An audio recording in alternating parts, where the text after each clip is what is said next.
5 साल का कार्यकाल बीत गया, न सदन बनी और न सदन का बैठक हुआ। जब सदन की बैठक नहीं होगी तो जनहित के सवाल पर कहीं भी कोई भी निर्णय नहीं हो सकता। गांव गोद में लिए, गोद से वो पता चला वो बच्चा नीचे नहीं आ पाया। आज उन गांवों में भी पेयजल की व्यवस्था नहीं है, सड़क खड़ंजा तक नहीं है। और आज जिस नगर निगम के तहत भाजपा का मेयर 5 साल था, पूछे किस मोहल्ले के लोगों ने देखा। और आज तो प्रत्याशी नहीं आ रहा क्योंकि मुद्दों से डर रहे हैं। माँ गंगा ने बुलाया था तो कहा था कि बेटा सीना चीर देना क्या 11 करोड़ के लिए। ये भी पूछिए कि गंगा जी में नहर क्यों बनाई गई थी। भारतीय जनता पार्टी की सरकार है 10-11 साल, और 10 साल में सीवर के नाम पर 10 रुपया का काम नहीं हुआ। नमस्कार, स्वागत है आपका यूपी तक पर। मैं हूं कुमार अभिषेक। इस वक्त नगर निगम के चुनाव चल रहे हैं। 17 स्थानों पर मेयर के चुनाव हैं और हम वाराणसी में हैं। जी हां, वाराणसी प्रधानमंत्री मोदी का अपना संसदीय क्षेत्र और यहाँ से मेयर बनना एक प्रतिष्ठा का विषय है। तमाम दल अपने ताकत आजमा रहे हैं। हमारे साथ इस वक्त समाजवादी पार्टी के प्रत्याशी ओपी सिंह हैं। दूसरी तरफ हमारे साथ कांग्रेस पार्टी के प्रत्याशी की तरफ से, या यूं कहें कांग्रेस पार्टी की तरफ से उनके प्रवक्ता हैं संजीव सिंह।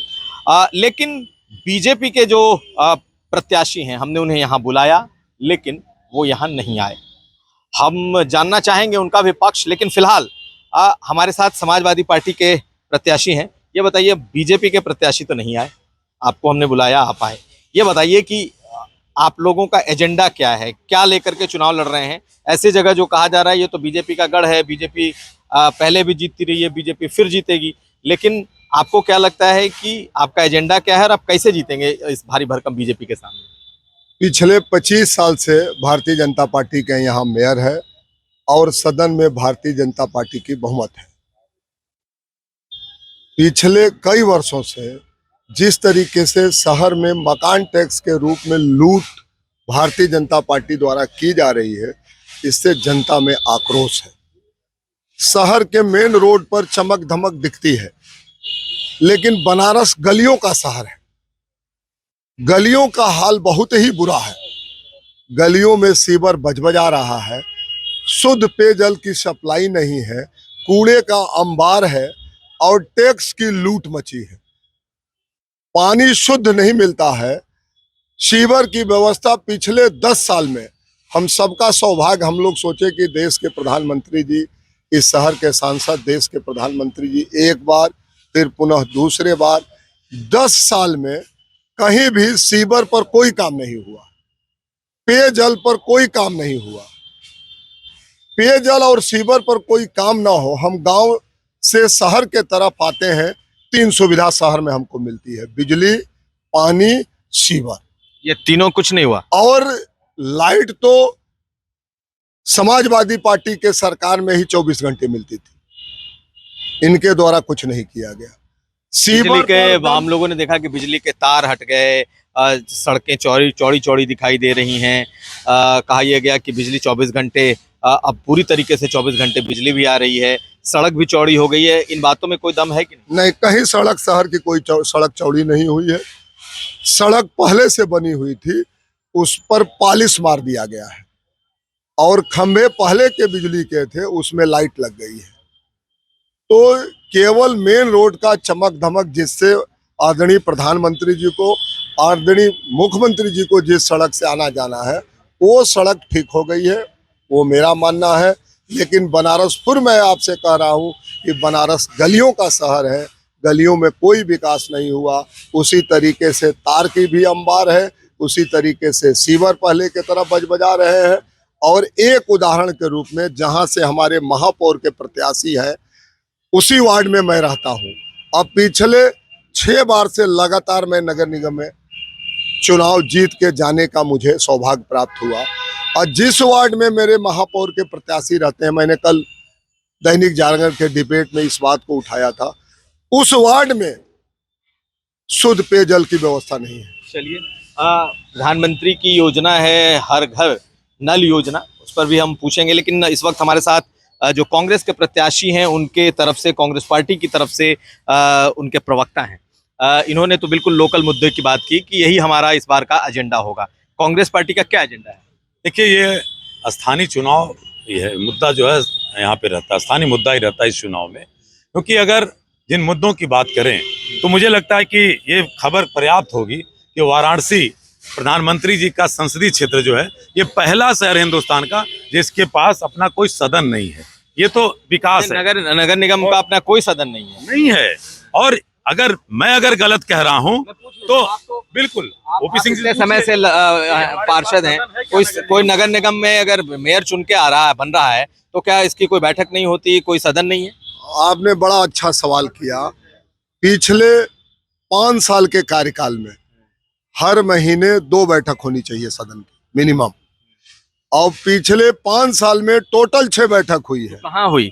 और वो बैठक अनंतर, कभी इस हाल में कभी उस हाल में, और सदन जब तोड़ा गया, बिना नगर निगम के सहमति के सदन तोड़ी नहीं जा सकती।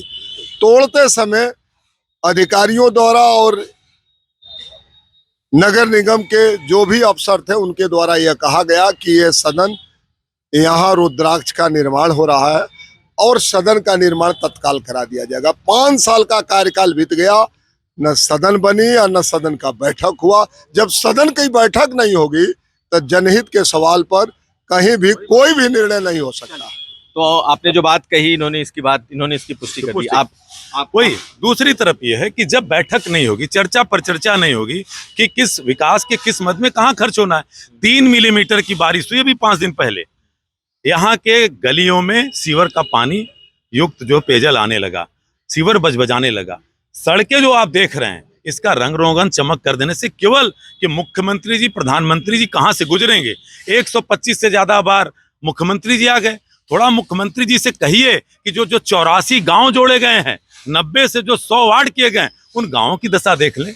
गांव गोद में लिए, गोद से वो पता चला वो बच्चा नीचे नहीं आ पाया। आज उन गांवों में भी पेयजल की व्यवस्था नहीं है, सड़क खड़ंजा तक नहीं है। और आज जिस नगर निगम के तहत भाजपा का मेयर 5 साल था, पूछे किस मोहल्ले के लोगों ने देखा। और आज तो प्रत्याशी नहीं आ रहा क्योंकि वो मुद्दों से डर रहे हैं। और जिस हाउस टैक्स को 14 से जनता देती आ रही थी, हाउस टैक्स 19 में का एक कहा गया कि साहब एक हवाई सर्वे हुआ है, और वो सरचार्ज जब बढ़ाया गया तो कांग्रेस के, हमारे भारतीय जनता पार्टी के पास 22 पार्षद थे, उसका विरोध किया तो सरचार्ज मामूली घटाया गया। आज वहां पे सीवर टैक्स बढ़ा दिया गया, वाटर टैक्स बढ़ा दिया गया। और रह करके जिस विकास की आप पटकथा बता रहे हैं, जो दिखाया जाता है, काशी पहले भी लोग आते थे। ये बाबा विश्वनाथ की नगरी है, अजन्मी है, इसके जन्म के बारे में नहीं बता सकते। और वही सवाल मैं आप दोनों से पूछूंगा कि भाई काशी को अब एक नई पहचान भी दी गई है, बाबा विश्वनाथ का कॉरिडोर बनाया गया है।